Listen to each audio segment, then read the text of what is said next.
इसे किसने परमिशन दी हमारे घर आने की? काम डाउन साशा, मैंने इन दोनों को इजाजत दी है घर में आने की। लेकिन क्यों पापा? मेरा ख्याल है कि कल से मैं ये बात 50 दफा दोहरा चुका हूं कि हम सब कुछ बुलाकर एज अ फैमिली नई शुरुआत करेंगे।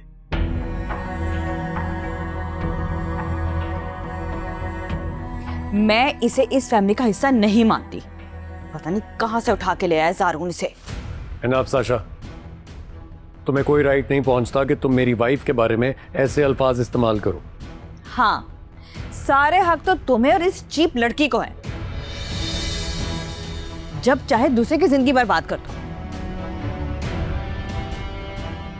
रिलैक्स करो, अपनी कंडीशन का तो सोच लो बेटा, क्योंकि तुम्हारा ख्याल यहाँ किसी को नहीं होगा तुम्हारे अपने सिवा, इसलिए please relax. Please divide create मत करो, पहले ही हम बहुत नुकसान उठा चुके हैं, मजीद ऐसा नहीं करेंगे हम। ये आप आ जो गए हैं मसीहा बनकर, तो सब कुछ खुद ही ठीक कर ले। मैं तो बहुत बुरी हूँ, तो खुद संभालें सब, मेरी क्या जरूरत है। अच्छा मॉम, गुस्सा थूक भी दे। जहां आपने मुझे माफ कर दिया है वहां अपनी बहू को भी माफ कर दीजिए। यकीन करें, बहुत अच्छी लड़की है। अच्छी तो है, लेकिन बीवी नहीं, सियासतदान है। लेकिन खैर, तुम बाप बेटा कब समझोगे इसकी चालें। आंटी, मैं जानती हूँ कि आप मुझसे नाराज हैं और काफी खफा भी हैं मुझसे। अगर आप चाहें तो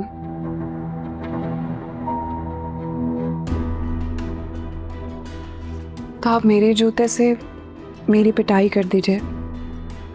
आप 10 मारेंगी तो मैं 1 गिनूंगी, और सच में मैं आपको उफ तक नहीं कहूंगी। चलो, अपनी इंसल्ट मत करो इनके सामने।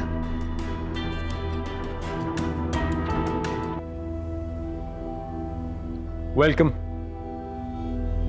आज पहली बार तुम मेरा मतलब है हमारे इस हसीन से कमरे में आ रही हो। कैसा लगा?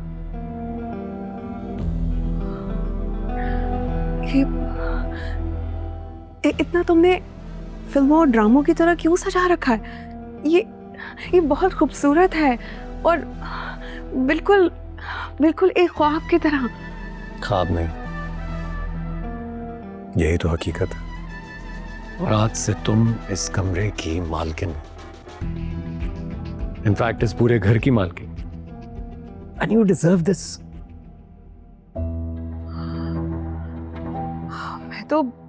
मैं तो तुम्हें बहुत पहले ही समझा रही थी कि भाई उस कबाड़ खाने से निकलो और घर वापस चलो। हाँ तो मान ली ना तुम्हारी बात। हाँ तो इसका तो तुम्हें मेरा शुक्रगुजार होना चाहिए। भाई मैं तो अंकल के पैरों में गिर गई थी, याद नहीं है? मैंने कितनी कोशिश की इस घर में आने के लिए, तो जाहिर है शुक्रिया तो बनता है ना। अरे मैं तो आपका मुरीद हो गया हूँ मैडम। आपने ऐसा जादू चलाया मुझ पर कि आपकी बात माननी पड़ी। और वाकई बिल्कुल सही कह रही थी ना, अगर तुम मेरे साथ आज यहाँ ना आती और ये सब कुछ ना होता तो इतनी आसानी से तुम्हें इस घर में एंट्री भी ना मिलती। तो इसे कहते हैं ब्यूटी विद ब्रेन्स। लेकिन मेरे यहाँ आने से तुम्हारी बहन को कोई खास खुशी नहीं हुई। कम ऑन यार, प्लीज। कोई नहीं, ऐसी बातें तो मत करो यार। क्यों ना करूं? मैंने खुद देखा है तुम्हारी बहन को, ऐसे मुंह फुला लिया था जैसे पता नहीं क्या ही हो गया। अच्छा खैर, इसको छोड़ो। ये देखो,